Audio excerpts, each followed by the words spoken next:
Victor Davis Hanson is back with some more analysis on the Middle East. I'm Tal, the Traveling Clat, your favorite Zionist prince. Let's get right into it. The Houthis sent a missile over and hit Israel. America responded with a couple of missiles, and now the Israelis are engaged in dropping some bombs on Yemen. And then we have Donald Trump talking about Iran and how he would like to see Iran's nuclear program dismantled, which was unclear earlier this week where he stood. So, Victor, a big ball of Middle East stuff. Take it away. Yes, his special Mideast envoy, Mr. Stephen Witkoff, excuse me. Yes. Stephen Witkoff has given so many mixed signals, Jack, about 60% enrichment, 70, 80, 90, and I think they need to make this clear that Iran has the 5th largest fossil fuels as defined by gas and oil in the world, and they don't have that large of a population.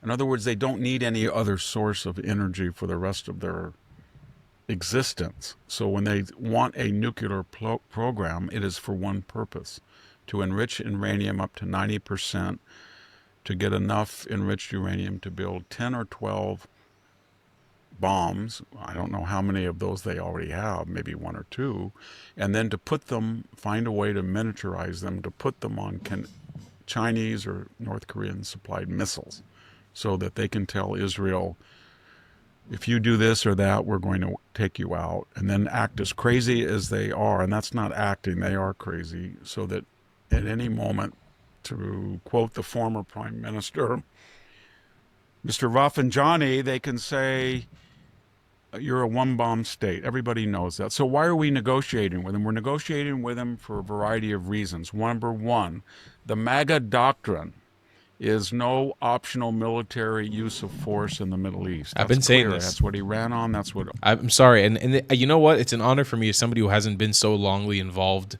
in Middle East politics. I mean, just in general, I haven't been so involved in the whole war talk. I was a travel vlogger before October 7th. And again, I'm sorry to cut off Victor, because I know many of you guys come here to watch his analysis and then get my analysis after. But I am proud of myself for being able to call this from the very beginning. This is the doctrine that the Trump camp ran on. No involvement in the Middle East. And it's kind of foolish. We'll get into it a little bit later.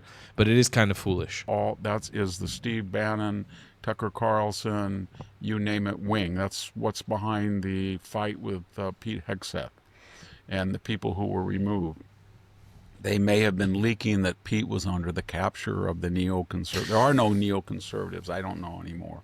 They don't exist in the sense that they want to nation build and slay dragons all over the world.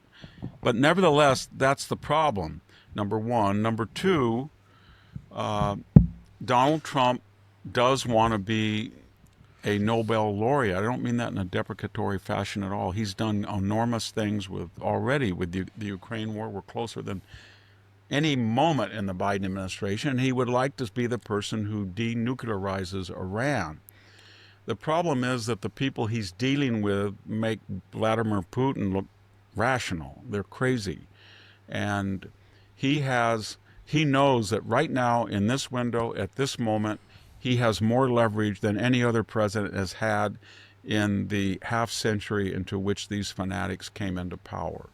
There is no Assad Arab receptacle for their terrorist money and arms to disperse. There is no Hezbollah to speak of for another year, maybe.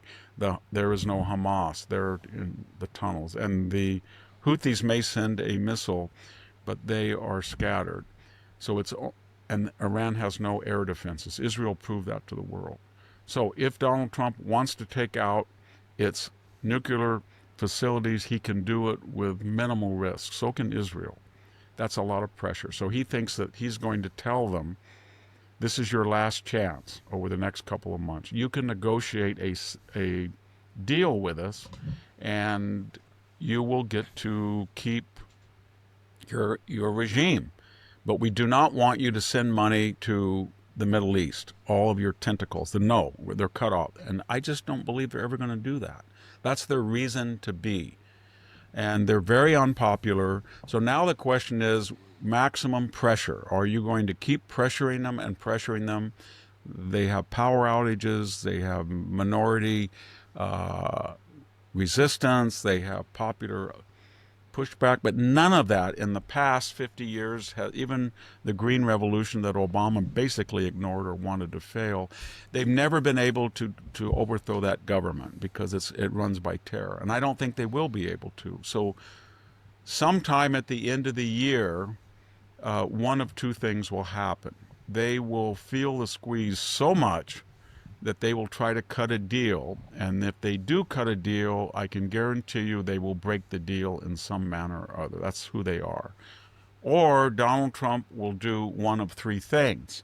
He will tell the Israelis, whatever's in your interest, go ahead and do it, and we will keep the Chinese and the Russians out, and the North Koreans. You can do what you want. Or he will join a joint force with Israel. I don't That'll be think a that's little going to tricky happen. if he does that. Yeah. Or he will just do it himself. I don't think he's And going to we do that kind of either. see that, Jack, with the Houthi reply. Israel's going to reply, and we are going to reply, but they're not joint operations. They're separate. And I don't know quite. I think the Houthis' status is more like Hamas. They're burrowed deep. They're disconnected, but they don't have a big command and control center and one big depot. They've scattered everything everywhere, and they're getting down to a small number of weapons. But the idea that this hypersonic missile, and they bragged about it, they said it was a hypersonic missile, and they said they were able to shut down the Ben Gurion airport, and they did for a few hours, and they said they'll do it again. No nation, no sovereign nation, no autonomous nation can have that happen. You can't have an entity say you can't have an airport. That's the whole nexus of travel and commerce. So they're going to have to deal with that. And the only way to deal with the Houthis is cut off the supply of where they're getting these weapons. And they're only getting the weapons from one place, and that is Iran. So you either have to deal with removing the regime in Iran or destroying all of their depots and their ability to make these missiles. That's where we are. And Donald Trump's going to have a problem within the MAGA rank. I wrote that article, New Criterion, when he assumed office, about the contradictions in MAGA between being a Jacksonian and a neo-isolation, a Buchananite or a Ron Paulite. And that's a lot of people. But he proved in the first administration, when he bombed the proverbial blank out of ISIS, when he killed Mr. Baghdadi, when he got rid of Soleimani, when he wiped out the Wagner Group, that he is perfectly capable of retaliatory, responsive strikes to ensure U.S. deterrence. And I think that's what he'll do. I think he'll negotiate all summer long, and at some point it'll dawn on him that they're playing him. And then he will then bring in his commanders and say, what is the feasibility? And they'll say, if you're ever going to do this, this is the year to do it. Because the surrogates are, they're cut off from the octopus head, and they're flopping around on the deck. They can't do anything. They can't hurt anybody right now. And it's an unpopular regime. It's just a matter of then how you do it. Do you do everything? Do you take out the nuclear enrichment sites? Do you try to bomb anything you think might be a depot of one or two stray bombs that are somewhere in the country? Do you take out the port facilities and spike oil prices? Do you take out all of its military capability? And what degree of punishment do you inflict on the Iranian people, if any? So these are all complex questions. Victor gives me a little bit of hope for the future, because sometimes with this whole Iranian negotiation thing, it kind of feels a little bleak, like it's hard to tell exactly where we're going. And Trump is a loose cannon. We really don't know what he's going to do. To be fair, I haven't felt much promise in his retaliatory strike against Iran for all the bullshit that they've been spewing out in the Middle East and to America for the last 50 plus years. But he puts it in a way where I do think at some point Trump's going to realize they're playing him, and they are playing him.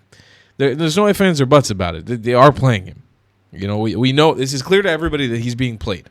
He's being roped along for a long negotiation tactic as they try to rearm desperately. But it is true. This is, if there is a time to strike, it's this time. And they're going to keep threatening, and they're going to keep talking shit. You just got to hope that the Iranian people don't get hurt too much in the chaos, because it will be chaos. But it looks like at some point a military operation is inevitable on Iran. It just doesn't look like there's a way out of it. Question is, will Trump be the one to do it, or is he going to kick the can down the road and this is going to be something we restart again in the future? And maybe at that point, Iran will have a nuke, and then, you know, millions of Israelis' lives are put at risk. Not only millions of Israelis, but millions of people in the Middle East are put at risk because of this danger. So who knows, but we can only hope for the best. I'll see you guys in the next one. I love you a long time. Goodbye, class. If you believe in my content and want to support me, just know your help is needed. There's a bunch of great ways to support me, being PayPal, Buy Me a Coffee, or joining my Patreon community down below. Patreon is the best way to support my channel, and you'll get a bunch of cool perks depending on what tier you join. Another great way to support me is by buying my merchandise on thetravelingclat.com. I regularly drop new merch designs like this beautiful hat, or this amazing shirt, where you can support the channel and get something cool for yourself. I also have an amazing Discord community with people from all over the world. Thank you so much for your support.